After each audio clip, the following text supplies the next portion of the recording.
আজকে আমি দেখাবো যে ট্রুকলার আপনারা সম্পূর্ণভাবে মানে সঠিকভাবে কিভাবে আনইনস্টল করবেন যাতে করে আপনার সম্পূর্ণ তথ্য বা সম্পূর্ণ ডেটা যাতে চিরকালে যাতে সেটি ডিলিট হয়ে যায়। ঠিক আছে, এর জন্য আপনারা ট্রুকলারে চলে যাবেন। ট্রুকলারে যাওয়ার পর উপরে দেখুন আপনার ডটস রয়েছে, এখানে ক্লিক করার পরে সেটিংসে চলে যাবেন। তারপর দেখুন প্রাইভেসি সেন্টার, তারপর সবার নিচে দেখুন এখানে লেখা রয়েছে ডিঅ্যাক্টিভেট মাই অ্যাকাউন্ট।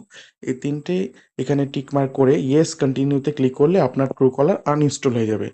দাঁড়ান, এটি কিন্তু মানে শেষ কাজ নয়, এরপরে আরেকটি কাজ আছে। আপনারা গুগলে চলে যাবেন, গুগলে যাওয়ার পর এখানে লিখবেন ট্রুকলার আনলিস্ট, তারপর প্রথম অপশনটিতে ক্লিক করবেন। তারপর আপনারা একটু নিচে স্ক্রল ডাউন করবেন, তারপর দেখুন এখানে লেখা রয়েছে no I want to unlist. আপনারা এখানে ফোন নাম্বার আপনাদের দিয়ে দিবেন, তারপর I am not a robot এখানে ক্লিক করবেন। ক্লিক করার পরে কন্টিনিউ করলেই ঠিক আছে, আপনাদের কিন্তু মানে ট্রুকলার থেকে সম্পূর্ণ তথ্য কিন্তু মুছে যাবে।